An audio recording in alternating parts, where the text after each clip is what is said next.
The silver coin clinked loudly as it hit the countertop, joining its brothers in a small, pathetic pile that wouldn't buy half of what Abigail Greene needed. Her trembling fingers smoothed down her worn dress over the gentle swell of her 5-month pregnant belly, a gesture that had become habitual these past lonely weeks. The morning sun filtering through the dusty windows of Barlow's General Store in La Veta, Colorado Territory, cast long shadows across her face, highlighting the dark circles under her eyes. "That's all I have, Mr. Barlow," she said, her voice barely above a whisper. "But I need flour and coffee. And perhaps some sugar, if there's enough." Hiram Barlow's weathered face softened slightly as he counted the meager offering. "Miss Abby, this won't cover half of it, and you know your account's already stretched thin." Abigail swallowed hard. "I know." Her hand moved to the gold band on her left finger, the last piece of Thomas she had. She twisted it once, twice, then with a deep breath, slipped it off. "Would this cover what I owe and then some? Perhaps enough for a month's worth of supplies." The storekeeper's eyes widened at the fine gold ring. "That's your wedding band, Miss Abby. It's just a circle of metal now," she said, though her heart screamed otherwise. "Thomas isn't coming back, Mr. Barlow. The mining accident made sure of that." The bell above the door jangled, but Abigail didn't turn. She kept her eyes fixed on the ring now resting beside the coins, the simple band catching the light like it was alive. "Morning, Barlow," a deep voice called out, accompanied by the sound of boots striking the wooden floor. "Got my order ready." "In just a minute, Mr. Mitchell," Barlow replied, still looking uncomfortably at the ring. Mason Irving stepped up to the counter, his tall frame casting a shadow over Abigail. She felt his presence before she saw him, something imposing, yet not threatening about the man who had ridden into town just 3 months ago. He'd purchased the struggling Diamond Cross Ranch outside of town and had been working it alone, coming in only for supplies and the occasional meal at the town's only restaurant. "Madam," he greeted, tipping his hat politely. Abigail nodded without looking up. She didn't want anyone, especially a stranger, witnessing her shame. Mason's eyes drifted to the counter where the ring sat. "That's a fine piece of craftsmanship," he observed. "Mrs. Greene is looking to sell it," Barlow explained, clearly uncomfortable with the transaction. "I see." Mason's voice held no judgment. He studied the ring, then Abigail's profile, noting the proud way she held herself despite her circumstances. "May I?" he asked, gesturing toward the ring. Abigail nodded stiffly. He picked it up, examining the simple but elegant design. "This was made by Whitaker, wasn't it? I recognize his work." Surprised, Abigail finally looked at him. "Yes, in Denver, before we came to La Veta." Mason nodded, turning the ring in his fingers. "How much are you asking?" "Enough for her to cover her debt and get a month of supplies," Barlow answered when Abigail hesitated. Mason reached into his vest pocket and withdrew a small leather pouch. Without counting, he emptied it onto the counter, far more money than Abigail had seen in months. "This should cover the lady's debt and 3 months of supplies," Mason said firmly. "And the ring?" Abigail gasped. "Sir, that's too much." The ring is worth what I'm willing to pay," Mason interrupted gently. "And I say it's worth this." His blue eyes met hers with unexpected warmth. A fine piece like this shouldn't be undervalued. What he couldn't say to a woman he'd just formally met, was that he recognized the look of desperate determination in her eyes. It was the same look his mother had worn after his father died, leaving her with 3 children and a failing farm in Missouri. "I can't accept charity," Abigail said, straightening her spine. "It's not charity. It's a fair transaction." Mason pocketed the ring. "Mr. Barlow, see that Mrs. Greene gets whatever she needs." The rest is credit for future purchases. Before Abigail could protest further, he tipped his hat again. "Good day, Mrs. Greene." Then to Barlow, "I'll come back for my order this afternoon." With that, he was gone, leaving behind the scent of leather and pine, and a stunned Abigail staring at the pile of money on the counter. "Well," Barlow said after a moment, "that's Mason Mitchell for you, man of few words but decisive actions." He started counting the money. "Let's get your supplies together, Mrs. Greene." Abigail felt a tear slide down her cheek as she watched the door where the tall cowboy had disappeared. Her wedding ring, the symbol of a promise now broken by death, was gone. Yet somehow, in its place was a chance to survive another day, another month. She rested her hand on her belly, feeling the gentle kick of the child within.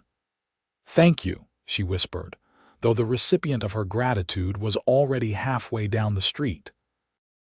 Mason slipped the gold band into his vest pocket, his mind already turning over the bold plan forming in his thoughts.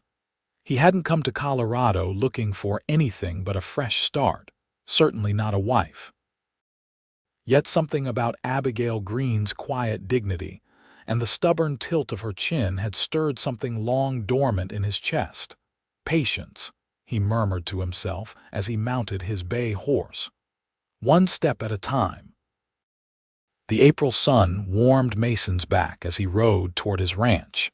The weight of Abigail's ring a constant reminder of the woman who'd caught his attention more than he cared to admit.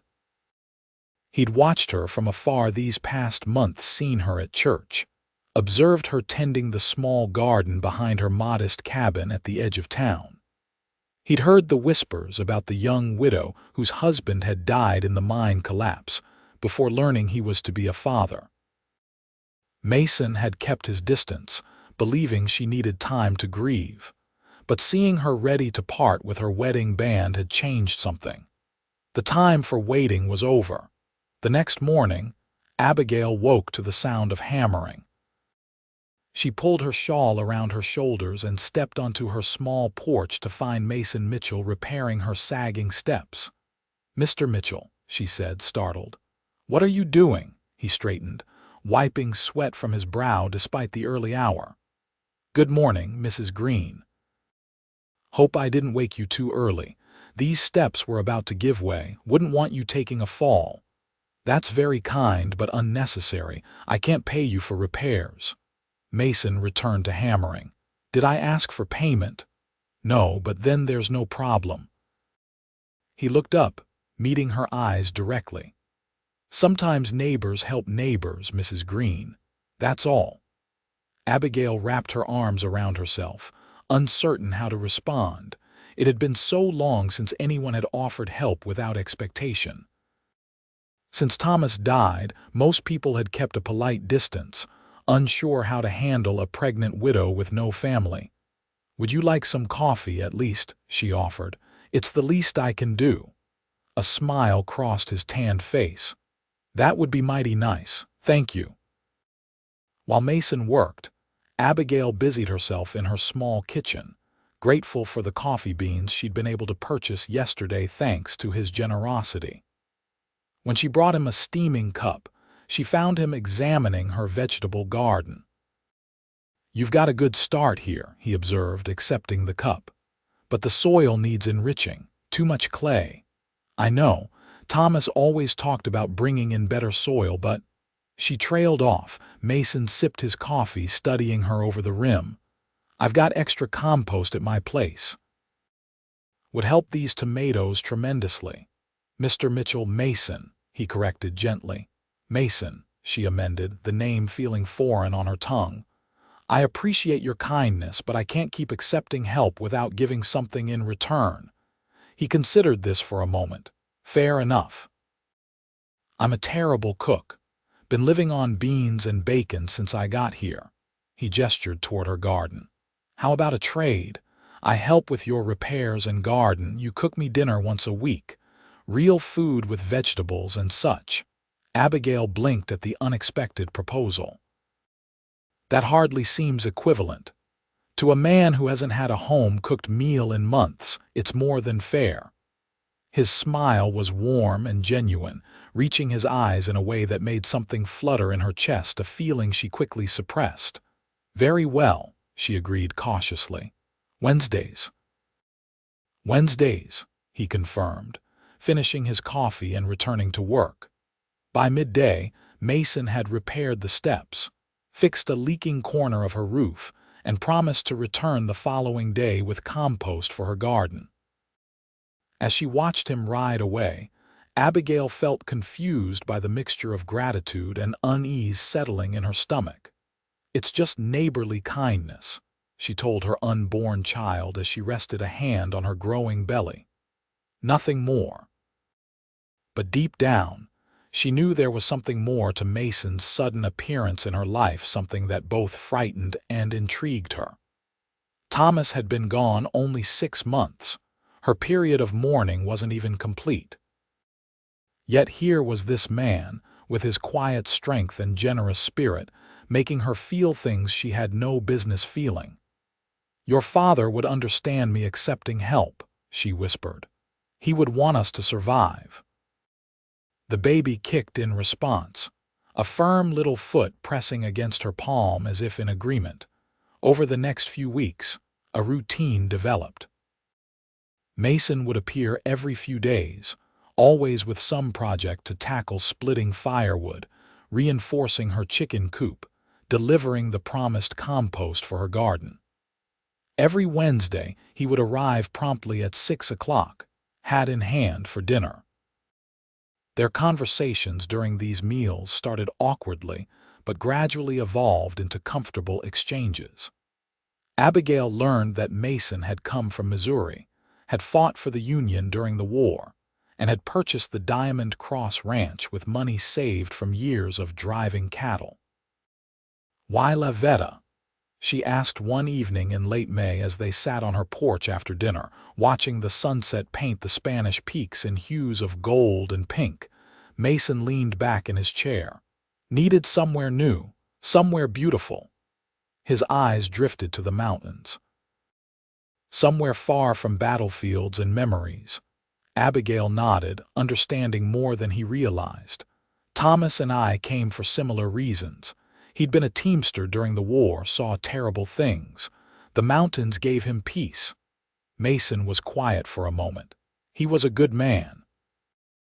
"The best," she replied softly. "Kind, hardworking. He was so excited about the baby." Her hand automatically went to her now prominent belly. "He'd be proud of how you've carried on," Mason said, his voice deep with sincerity. "I'm not sure about that. I nearly lost everything. If you hadn't." She trailed off, uncomfortable bringing up his purchase of her ring. Mason studied her profile in the fading light. "We all need help sometimes, Abigail. There's no shame in that."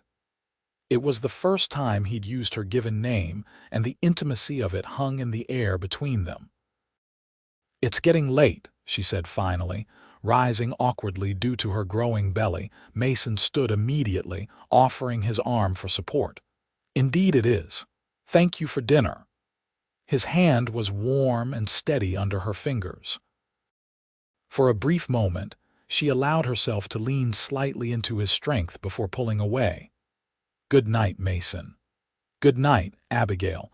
I'll be by tomorrow with those fence posts for your garden." As his figure disappeared down the path toward town where he'd left his horse, Abigail pressed her hands to her flushed cheeks. This wouldn't do. This wouldn't do at all. She was a pregnant widow, not some young girl free to indulge in romantic notions.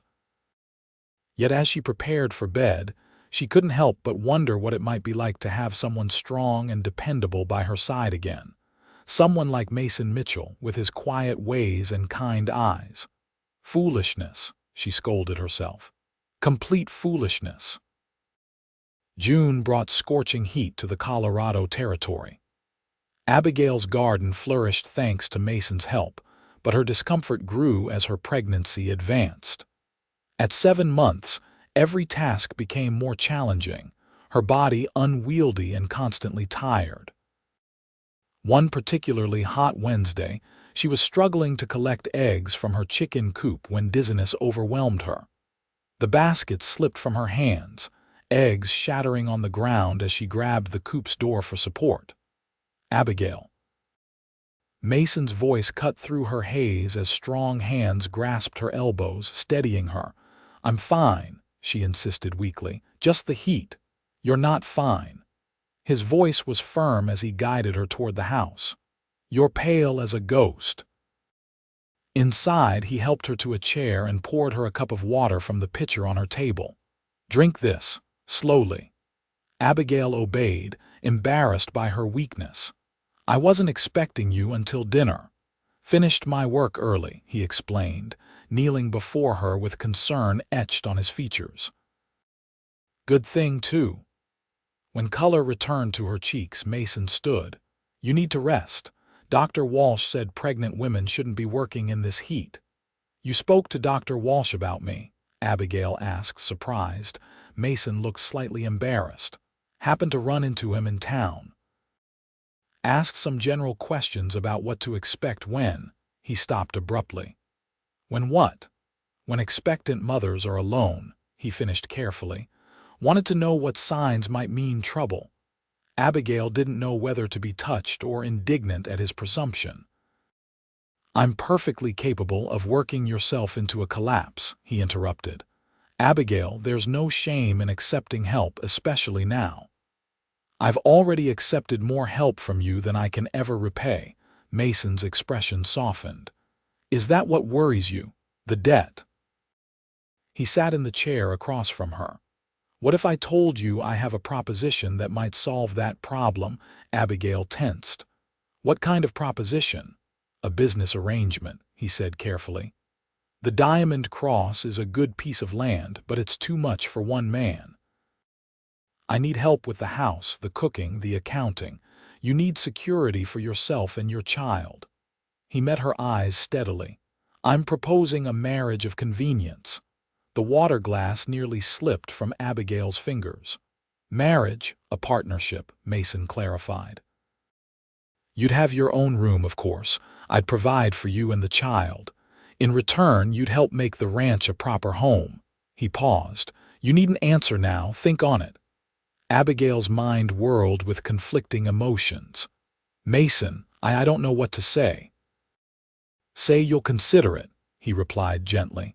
"That's all I ask." After an awkward dinner where conversation was sparse, Mason left earlier than usual, giving Abigail space to think. She sat on her porch long into the night, weighing his offer against her dwindling options. Her savings were nearly gone. The baby would arrive in 2 months. Winter would follow shortly after. Could she truly manage alone? The following morning, Mason arrived with a wagon. "Thought you might like to see the ranch," he said simply. "No expectations.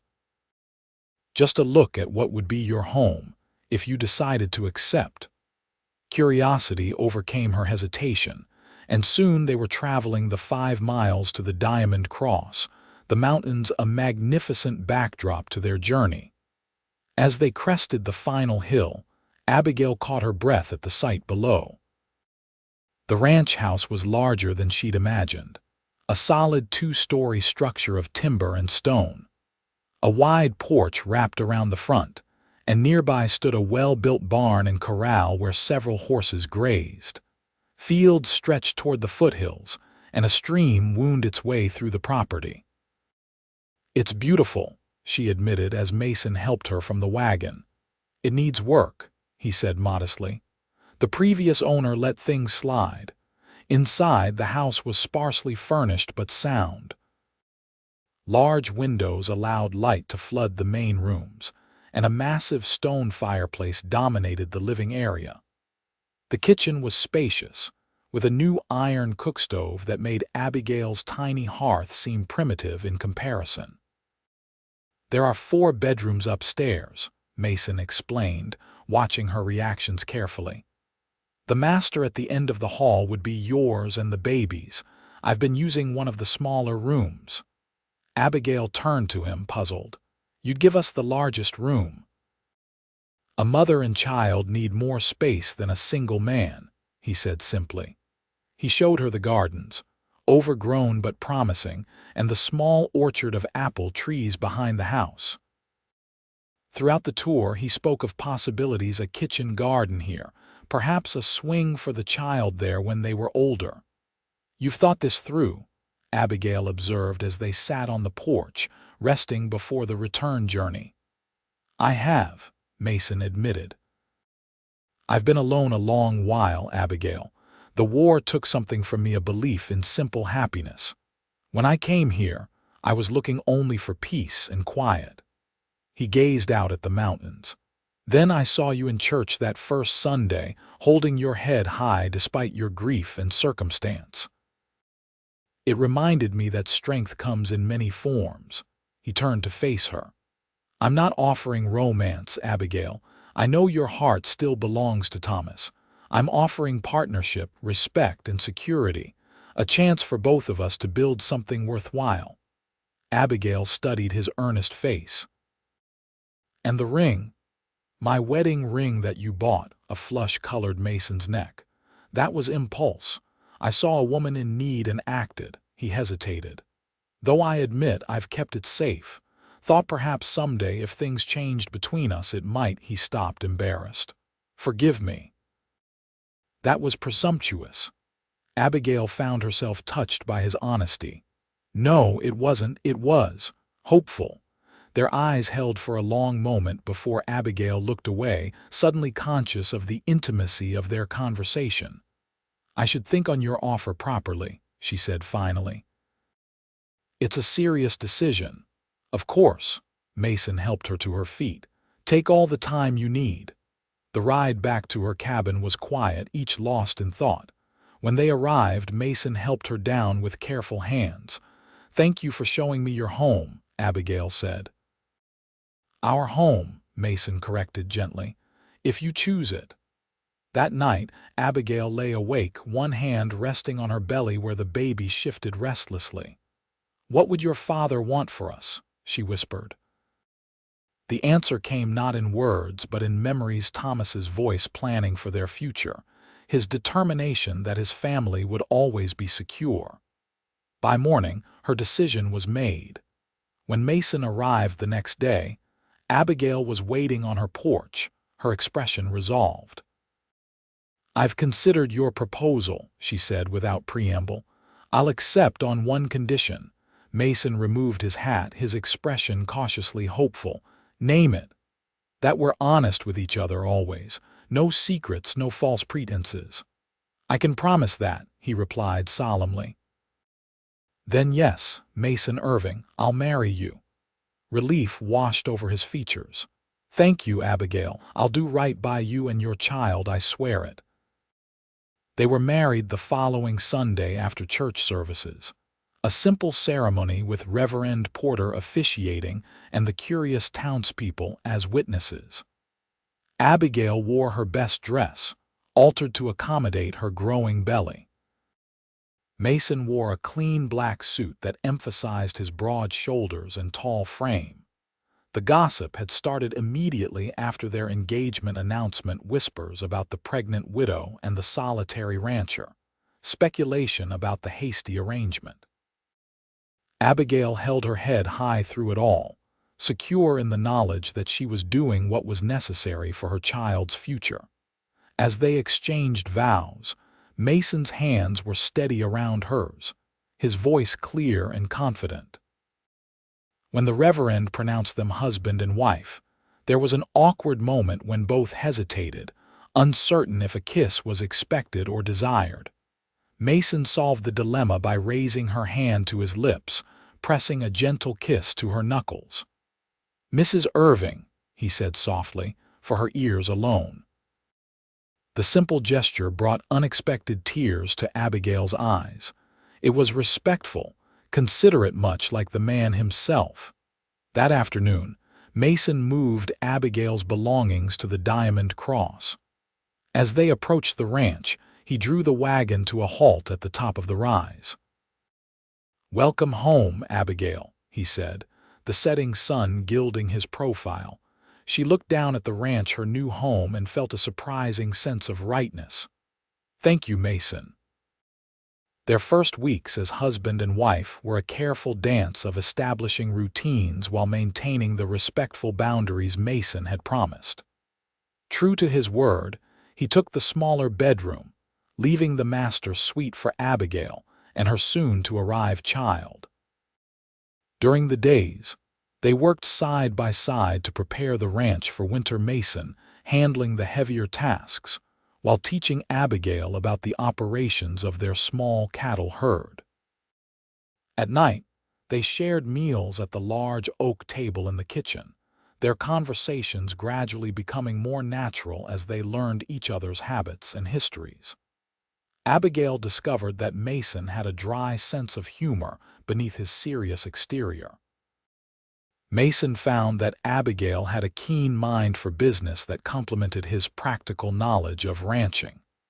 One evening in late July, as they sat on the porch watching a thunderstorm roll over the mountains, Mason broached a subject they'd been avoiding. "The baby will be here soon," he observed, watching lightning fork across the distant sky. "Have you thought about names?" Abigail rested her hands on her 8-month belly. "Thomas Michael if it's a boy, after his father, and my grandfather if it's a girl." She hesitated.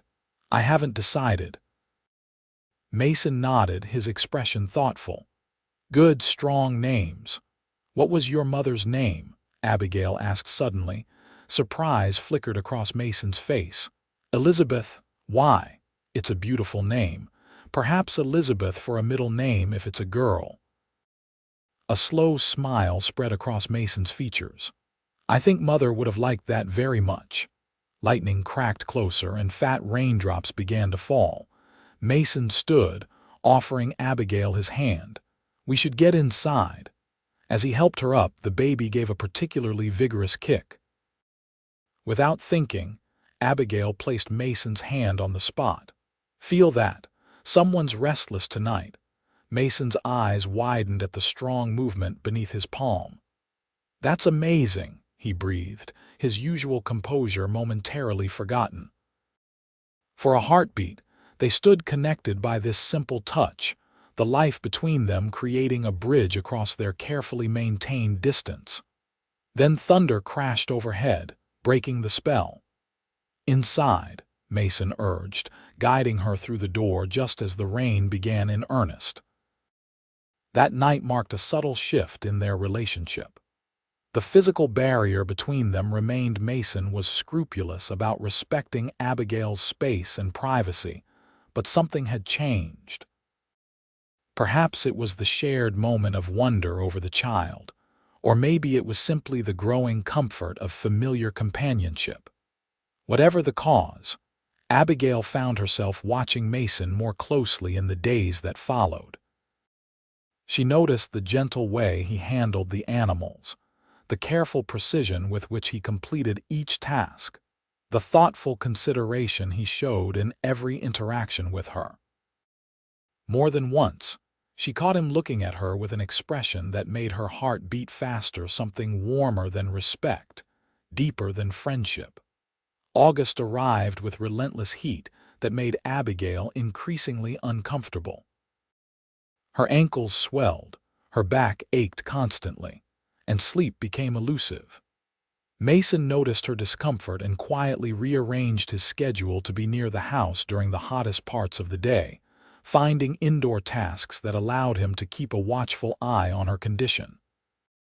One sweltering afternoon, Abigail was attempting to reach preserving jars from a high shelf when a sharp pain lanced through her abdomen. She gasped, clutching the counter for support. Mason was at her side instantly, having just entered from the pantry. "Abigail, what is it?" "Just a twinge," she assured him, though her face had paled. "Dr. Walsh said these false pains are normal." Mason frowned, unconvinced. "Sit down. I'll get the jars." As he reached above her for the shelf, another pain seized her, this one strong enough to make her cry out. Mason's arms were around her immediately, supporting her weight as her knees buckled. "That's not a false pain," he said grimly. "The baby's coming." "It's too early," Abigail protested, fear evident in her voice. "2 weeks at least." "Babies come when they're ready, not when we expect them," Mason replied, guiding her toward the stairs. "Let's get you comfortable while I fetch Dr. Walsh." The next hours passed in a blur of pain and fear for Abigail. Mason rode for the doctor, breaking his own record for the trip to town and back. Dr. Walsh arrived to find Abigail in active labor, the pains coming steadily closer together. "First babies often come early," the doctor reassured her. "Everything looks normal so far." Mason had been banished to the hallway, pacing outside the bedroom door as Abigail's cries grew more intense. Each sound tore at him, the helplessness nearly unbearable. This wasn't his child, yet the fierce protectiveness he felt surprised even him. After what seemed an eternity, a new cry pierced the air, thin and indignant but strong. Mason froze, his heart pounding as he waited for news. The door opened to reveal a tired but smiling Dr. Walsh. "Congratulations, Mr. Irving. You have a son. Mother and child are both doing well." Relief washed over Mason like a wave. "May I?" "Of course. Your wife is asking for you." Mason entered the room cautiously. Abigail sat propped against pillows, her face exhausted but radiant as she cradled a small bundle wrapped in a soft blanket. She looked up as he approached, a tentative smile on her lips. "Mason, meet Thomas Michael Greene Irving," she said softly, tilting the bundle so he could see the tiny, red face with a surprising amount of dark hair. Mason stared in wonder at the newborn. "He's perfect," he whispered, afraid to disturb the moment with too much sound or movement. "Would you like to hold him?" Abigail asked. Surprise and uncertainty crossed Mason's features. "I've never held a baby before." "There's nothing to it," Dr. Walsh assured him. "Support the head, that's the main thing." With trembling hands, Mason accepted the small bundle. The baby squirmed slightly, then settled against his chest with a tiny sigh. Something profound and unexpected unfurled in Mason's heart.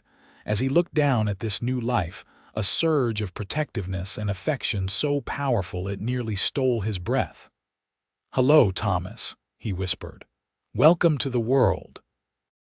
When he finally looked up, he found Abigail watching him with an expression he couldn't quite interpret, something soft and wondering.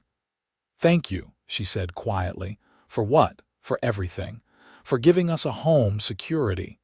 She hesitated. "For being here." Mason carefully returned the baby to her arms. "There's nowhere else I'd rather be," he admitted, the simple truth of it surprising them both. The days following Thomas's birth established new patterns in the Irving household. Mason moved his bedroll into the small sitting room adjacent to the master bedroom, wanting to be close if Abigail needed help during the night. He took over most of the household chores, determined that Abigail should rest and recover fully. To everyone's surprise, Mason displayed an unexpected aptitude with the baby. His large hands were gentle and sure as he learned to change and swaddle the tiny boy. In the evenings, he would take Thomas from an exhausted Abigail, settling into the rocking chair by the fireplace to allow her a few hours of uninterrupted sleep. It was during one of these quiet nights, with Thomas sleeping against his chest and the fire casting warm shadows across the room, that Mason finally acknowledged the truth to himself. He was falling in love with his wife. Not just with the idea of her or the convenience of their arrangement, but with Abigail herself, her strength, her kindness, her quiet dignity. The realization both exhilarated and terrified him. Their marriage was one of convenience, built on mutual respect rather than romantic love. Abigail had been clear that her heart still belonged to Thomas Greene. What right did Mason have to hope for more? Yet hope he did, especially in moments like these when the three of them felt like a true family rather than an arrangement of circumstance. September brought cooler temperatures and the first hints of autumn color to the aspen groves surrounding the ranch. Thomas thrived, growing stronger each day, his dark eyes beginning to focus on the world around him. Abigail regained her strength and gradually resumed her household duties, working alongside Mason to prepare the ranch for the coming winter. One crisp evening, as they sat together on the porch watching the sunset, Thomas asleep in his cradle beside them, Abigail broke their comfortable silence. "I found something today while sorting through that old trunk in the attic," she said, reaching into her pocket. "I thought you might want it." She held out her hand, revealing her wedding ring, the one Mason had purchased months ago at Barlow's store. Mason stared at it, then at her questioning face. "Where did you find it?" "In the inside pocket of your Sunday coat. I was brushing it and felt something." She placed the ring on the small table between their chairs. "You kept it all this time?" Mason's throat tightened with emotion. "I did." "Why?" He looked out at the mountains, gathering his thoughts. "At first it was impulse. You needed help and I had the means to provide it." He paused. "Later I kept it as a reminder." "Of what?" Mason turned to meet her gaze directly. "Of the moment I first truly saw you. Not just as a woman in need, but as someone of remarkable courage and grace." He took a deep breath. "I kept it because I hoped that someday you might wear it again, not as Thomas Greene's widow, but as Mason Irving's wife. In truth, not just in name." Abigail's eyes widened at his confession. "Mason, I know it's too soon," he continued quickly. "I know your heart still belongs elsewhere, but I wanted you to know that if you're ever ready for more than our current arrangement, I'm here." He gestured to the ring. "And so is this whenever you might want it." Abigail was quiet for so long that Mason began to fear he'd overstepped, destroying the careful balance they'd achieved. Finally, she reached for the ring, turning it thoughtfully in her fingers. "When Thomas died, I thought I'd never love again," she said softly. "The pain was too great. I married you for security, for my child's future." She met his eyes. "I never expected to find myself looking forward to your return each evening or missing your presence when you're away." Hope bloomed in Mason's chest, but he remained silent, letting her continue. "I don't know if what I feel is love, not yet," Abigail admitted, "but it's more than gratitude or friendship." She held up the ring. "I'm not ready to wear this again, but I'm open to the possibility that someday I might be." Mason covered her hand with his, the ring warm between their palms. "That's all I ask. Time and possibility." "Then you shall have both," she whispered, their fingers intertwined, a silent promise passing between them as the sunset painted the sky in hues of gold and crimson. Thomas stirred in his cradle, his small sounds drawing their attention. Mason rose first, lifting the baby with practiced ease. "Hello, young man," he murmured. "Did you enjoy your nap?" As Abigail watched Mason with her son, something shifted in her heart. This wasn't the life she'd planned, but perhaps it was the one she needed, one built on respect, kindness, and growing affection. The weeks that followed brought subtle changes to their relationship. Small touches lingered longer, a hand on a shoulder, fingers brushing while passing the salt, a gentle tucking of hair behind an ear. Their conversations deepened, moving beyond the practical matters of ranch life to hopes and dreams, fears and regrets. In late October, the first snow dusted the Spanish Peaks. Mason spent days ensuring the ranch was prepared, woodpiles stacked high, livestock secured in winter pastures, the house checked for drafts. Abigail transformed the kitchen with preserves and stored root vegetables, determined they would eat well through the cold months ahead. On a Saturday evening, with Thomas fed and sleeping soundly, Mason surprised Abigail by lighting candles in the dining room and producing a bottle of wine he'd been saving. "What's the occasion?" she asked, accepting the glass he offered. "6 months since I first saw you in Barlow's store," he answered. 6 months that changed everything for me."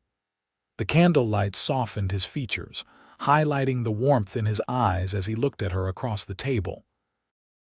Abigail felt a flutter in her chest, one that had nothing to do with nervousness and everything to do with the growing attraction she could no longer deny.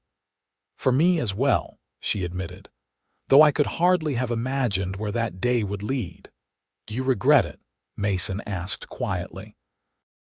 "Our arrangement," Abigail considered the question seriously. "No," she said finally. "It was born of necessity, but it's become much more." "What has it become, Abigail?" Mason's voice was low, a touch of vulnerability in his usually confident tone. She met his gaze steadily. "Something real. Something true." The distance between them seemed both vast and negligible as they sat in the candlelight, the unspoken feelings hovering like the snowflakes beyond their windows, delicate, beautiful, and full of possibility. Later, as Mason walked her to her bedroom door as had become their custom, Abigail made a decision. Reaching into her pocket, she withdrew the gold wedding ring. "I've been carrying this with me," she confessed, "thinking about what it means, what it could mean." Mason's breath caught as she held it out to him. "Abigail, ask me properly," she whispered. "Not as a business arrangement, not as a solution to a problem. Ask me as a man who might love me someday." Mason took the ring with trembling fingers, then slowly knelt before her. "Abigail," he began, his voice rough with emotion, "when I bought this ring, I had no right to hope it might one day symbolize something between us. Now I dare to hope for everything." He took her hand in his. "I offer you not just security or partnership, but my heart, incomplete and imperfect as it may be. Will you accept this ring again as a promise of what we might become together?" Tears filled Abigail's eyes as she nodded. "Yes," she whispered. "I will." Mason slipped the ring onto her finger where it settled as if returning home. When he stood, their faces were inches apart, the air between them charged with anticipation. "May I kiss you, Abigail Irving?" he asked softly. "Please," she breathed. Their first kiss was gentle, tentative, the meeting of two souls who had found each other through circumstances neither could have predicted. When they drew apart, Mason rested his forehead against hers, his eyes closed as if memorizing the moment. "Good night, my wife," he whispered. "Good night, my husband," she replied, the words carrying new weight and meaning. As winter settled over the Diamond Cross Ranch, the distance between the master bedroom and Mason's small room gradually diminished, both literally and figuratively. By Christmas Eve, it had disappeared entirely. They celebrated the holiday quietly, their small family gathered around the fireplace as snow fell gently outside. Thomas, now 4 months old, watched in fascination as Mason hung simple decorations on a small pine tree cut from their property.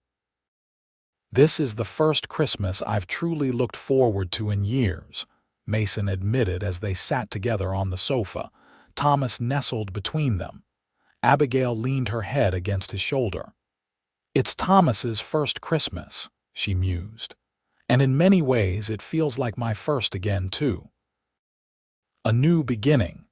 "Speaking of beginnings," Mason said, reaching beneath the sofa to produce a small package wrapped in brown paper, "I have something for you." Abigail accepted it with surprise. "We agreed no gifts. Consider it a late wedding present," he replied with a smile. Inside the paper was a small wooden box. When Abigail opened it, she gasped at the delicate gold necklace nestled within a simple pendant with 3 small stones. "It's beautiful," she whispered. "The stones have meaning," Mason explained. "The sapphire is for Thomas, born in August." The topaz is for November when you agreed to wear your ring again. He touched the center stone, a deep green emerald. And this is for May, when I first saw you and something inside me recognized what I hadn't even been looking for. Tears filled Abigail's eyes as she lifted the necklace. Help me put it on. Mason fastened the clasp with careful fingers, then pressed a kiss to the nape of her neck. There's a space for more stones, he said softly, should our family grow. Abigail turned in his arms, meeting his gaze directly. I would like that, she admitted. Someday. Their kiss was interrupted by Thomas's insistent babbling. Mason laughed, lifting the boy into his arms. Patience, young man, you'll have siblings in good time. Mason, Abigail exclaimed, blushing. Too forward, he asked, his eyes twinkling with mischief. Perhaps a little, she admitted, though her smile told a different story. We should put this one to bed before discussing additions. Later, with Thomas asleep in his cradle and the fire burning low, they lay together in the center of the large bed that now truly belonged to both of them. Abigail traced her fingers along Mason's jaw, studying his face in the soft light. I never thought I could be happy again, she confessed. After Thomas died, it felt like betrayal to even consider it. And now, Mason asked, catching her hand and pressing a kiss to her palm. Now I understand that love doesn't divide or diminish, it multiplies. She rested her head on his chest, listening to the steady beat of his heart. I'll always love him. He gave me Thomas, and for that alone I would be grateful. I know, Mason replied. I would never ask you to forget him. But I love you too, she continued, the words feeling right and true. For the man you are, for how you've cared for us, for the future you've helped me believe in again. Mason's arms tightened around her. I love you, Abigail Irving, more than I ever thought possible. As snow fell silently beyond their windows, and the year drew to its close, they held each other in the darkness.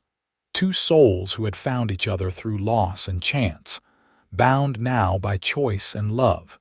Spring came early to La Veta in 1873.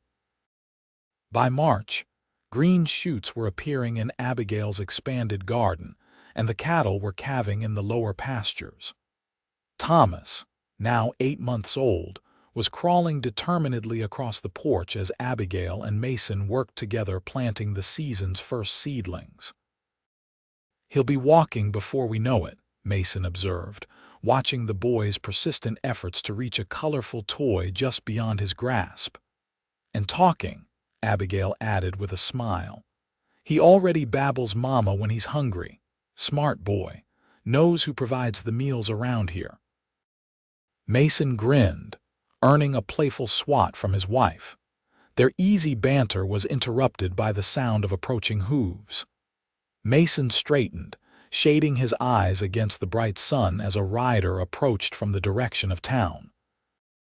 It's Barlow's boy, he said with surprise, recognizing the storekeeper's teenage son. Wonder what brings him out here. The young man rode up to the porch, tipping his hat politely. Afternoon, Mr. and Mrs. Irving. Pa sent me with a message. There's a lady in town asking after Mrs. Irving says she's family. Abigail frowned, gathering Thomas into her arms. Family? I don't have any family, not anymore. What's her name? Mason asked, moving protectively closer to his wife and son. Mrs. Catherine Greene, the boy replied. Says she's looking for her son's widow. Abigail's face paled. Thomas's mother, but that's impossible. She died years ago, before we were even married. Mason exchanged a glance with his wife. Tell Mr. Barlow we'll be in shortly, he instructed the boy, and thank you for the message. As the rider departed, Abigail sank onto the porch steps, her expression troubled. This makes no sense, Mason. Thomas was raised by his aunt after his parents died in a fever outbreak. He had no living relatives when we married. Perhaps there's been a mistake, Mason suggested, though his instincts warned otherwise. Or someone using his name for some purpose. We should go to town, Abigail decided, rising with determination. I need to know what this is about. Within the hour, they were in the wagon heading toward Lavetta, Thomas secure in his mother's arms. Mason drove steadily, his mind working through the implications of this unexpected visitor. If this woman truly was Thomas Greene's mother, what did it mean for Abigail? For the life they'd built together, Barlow's general store was quiet when they arrived, the usual afternoon lull between customers. Hiram Barlow himself came forward to greet them, his expression concerned. "She's at the hotel," he said without preamble. "Arrived on yesterday's stage from Denver. Respectable-looking woman, well-dressed, says she's been searching for her son's widow for nearly a year." "Did she explain how Thomas's mother could be alive when he believed her dead?" Mason asked. Barlow shook his head. "Didn't speak to her much myself. Just heard she was asking after the Greene widow, told her you'd married and were living out at Diamond Cross." Abigail's grip on Mason's arm tightened. "We should go to the hotel." The Lavetta Hotel was the town's only accommodation for travelers, a modest two-story building on the main street. As they entered the small lobby, the proprietor's wife waved them toward the sitting room. "The lady's in there," she said. "Been waiting all morning." The woman who rose to greet them was tall and elegant, her gray-streaked dark hair neatly arranged beneath a fashionable bonnet. Her eyes, the same deep brown as Thomas's, had been widened as they fell on Abigail and the baby in her arms. "Abigail," she asked, her voice cultured but trembling, "you must be Abigail. You have his ring." Her gaze dropped to the gold band on Abigail's finger, then lifted to Mason with evident confusion. "I'm Abigail Irving," she confirmed cautiously. "Formerly Greene. This is my husband, Mason Irving, and our son, Thomas." The woman's hand flew to her throat. "You named him Thomas," she whispered. "After his father." Mason stepped forward, his protective instincts in full force. "Madam, you claim to be Catherine Greene, yet Thomas believed his mother dead. Perhaps you could explain this discrepancy before we continue." The woman sank back into her chair, gesturing for them to be seated. "Of course, you must think me quite mad or worse, a fraud." She smoothed her skirts, gathering herself. "I am indeed Catherine Greene, though for 15 years I was known as Catherine Wilson. When Thomas was 10 years old, his father and I had a terrible argument. George was a violent man when drunk, which was often in those days." She paused, the painful memories evident in her expression. "That night, he beat me worse than ever before. When I regained consciousness, I was in a doctor's home in a town 50 miles away. A traveler had found me on the road and brought me there, half dead. The doctor told me my injuries were so severe that another such beating would surely kill me." Abigail listened with growing horror, Thomas squirming in her arms. "I was afraid," Catherine continued. "Afraid to return, afraid George would kill me next time. So I did the unforgivable. I let them believe I was someone else, someone without a past. I took a new name, found work as a companion to an elderly lady, and eventually married a kind widower named Wilson." Her eyes filled with tears. "I told myself Thomas would be better without a mother than with one who might be murdered before his eyes." "But why not come back after George died?" Abigail asked.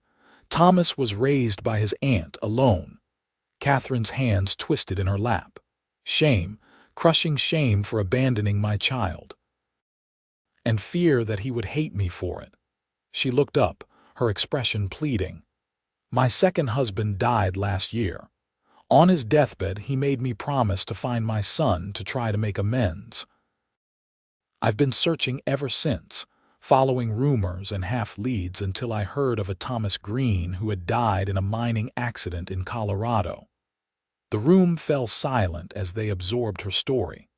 Mason watched Abigail carefully, concerned for how this revelation might affect her. "Thomas never knew you were alive," Abigail said finally. "He believed you died of fever along with his grandparents. George's doing, no doubt," Catherine replied bitterly. "Easier than admitting he had driven his wife away with his fists." She leaned forward, her eyes fixed on the baby. "May I? May I hold him?" "My grandson," Abigail hesitated, looking to Mason. His slight nod reassured her. "All right," she agreed, carefully transferring Thomas to Catherine's waiting arms. The older woman gazed down at the baby with wonder. "He has the green eyes," she whispered. "Oh, Abigail, I can't express how sorry I am that I never got to meet my son as a man, that I missed his wedding, that I wasn't there when you needed family most." Young Thomas, usually wary with strangers, reached up to pat Catherine's cheek with curious fingers, drawing a watery laugh from his grandmother. "Where are you staying, Mrs. Wilson, or do you prefer Greene?" Mason asked, his initial suspicion softening at the genuine emotion in the woman's face. "Wilson, please, Catherine Wilson." She smiled sadly. "Greene feels like a life I forfeited the right to claim." She bounced Thomas gently on her knee. "I've taken a room here for a week, though I had hoped to stay in the area longer to get to know my grandson and you, Abigail." Abigail and Mason exchanged a silent conversation with their eyes, the kind that only develops between two people who have learned to trust each other completely.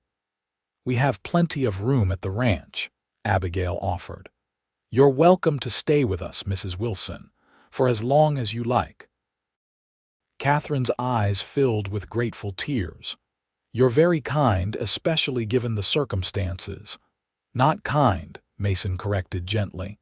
"Family, unexpected family, but family nonetheless." As they drove back to the Diamond Cross later that afternoon, Catherine seated beside Abigail with Thomas dozing between them, Mason pondered the strange twists of fate that had brought them all together. A woman fleeing violence, a son who never knew the truth, a widow selling her wedding ring, a cowboy with an impulsive heart, and now a grandmother returned from the past, completing a circle none of them could have imagined. That evening, after Catherine had been settled in one of the spare bedrooms and Thomas was asleep in his crib, Mason found Abigail on the porch, staring at the stars emerging in the twilight sky. "Are you all right?" he asked, wrapping an arm around her shoulders. She leaned into his embrace. "It's overwhelming. All this time Thomas had family he never knew about. Does it change anything for you, how you feel about him, about the past?" Abigail considered this. "No," she decided. "Thomas was the man I knew and loved, shaped by his experiences, including the belief he was orphaned young, but I'm glad for our Thomas." She smiled up at her husband. "He has a grandmother now, stories of his father's childhood, another connection to his past." Mason pressed a kiss to her temple. "And he has us, his present and future." "Yes," Abigail agreed, her fingers finding Mason's where they rested on her shoulder. "That's what matters most." They stood together in the gathering darkness, the ranch house behind them warm with lamplight and the promise of new beginnings. From tragedy had come unexpected joy. From loss, the discovery of deeper love. As spring bloomed into summer, Catherine Wilson became a beloved fixture at the Diamond Cross. Her experience with children proved invaluable when, in August of 1873, Abigail discovered she was expecting again. The news brought joy to the entire household, with Mason's quiet pride evident in every gentle touch and careful attention to his wife's comfort. Thomas celebrated his first birthday, surrounded by the family that fate had assembled, his mother and the father of his heart, his grandmother who told him stories of the father he would never know, and the ranch hands who had come to adore the determined little boy who was the future of Diamond Cross. On a warm May evening in 1874, as wildflowers carpeted the meadows and the mountains stood sentinel against the twilight sky. Elizabeth Catherine Irving arrived in the world with a lusty cry that announced her presence to all. Mason, who had refused to leave Abigail's side during the birth despite the doctor's protests, wept unashamedly as he held his daughter for the first time. "She's perfect," he whispered, awestruck by the tiny girl with a dusting of dark hair and eyes that seemed to hold the wisdom of ages. Just like her mother. Abigail, exhausted but radiant, watched her husband cradle their daughter with the same tender care he had shown Thomas from the first moment. "She has your chin," she observed with a smile. "Strong and stubborn." "Heaven help us all," Catherine quipped from the doorway. Young Thomas balanced on her hip. Another Irving with a determined streak. As Thomas was introduced to his baby sister, his small face serious with the gravity of the moment, Mason and Abigail exchanged a look of profound gratitude. Their family, formed through grief and chance, strengthened by choice and love, was now complete. Later that night, with both children sleeping peacefully and Catherine retired to her room, Mason sat on the edge of their bed, watching Abigail as she brushed her hair in the lamplight. "I have something for you," he said, reaching into his pocket. He withdrew a small addition to her necklace, a fourth stone, a vibrant emerald that matched the shade of their daughter's birthstone. "For our Elizabeth." As he fastened the new stone into place beside the others, his fingers brushed the hollow of Abigail's throat. "Do you remember the day I bought your ring at Barlow's?" he asked softly. "Of course," she replied, meeting his eyes in the mirror. "How could I forget?" "I had no plan that day," he confessed. "Just saw a woman in need and acted on instinct. But somehow, in that moment, I believe my heart recognized yours long before my mind caught up." He turned her to face him, his hands gentle on her shoulders. "That ring brought us together in ways neither of us could have imagined." Abigail placed her hand against his cheek. "Perhaps it was fate," she suggested, "or providence." "Whatever it was," Mason replied, "I thank God for it every day. For bringing me to that store at that exact moment. For giving me the courage to reach out, for leading us here, to this life we've built together." Abigail leaned forward, pressing her lips to his in a kiss that held all the words they'd already spoken and all those that didn't need saying.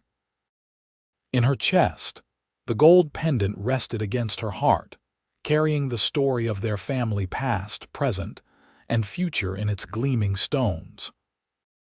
Outside their window, the stars shone over the Diamond Cross Ranch, where a cowboy's impulsive purchase of a wedding ring had led to a love greater than either of them had dared to hope for, a love built on respect, kindness, and the courage to begin again.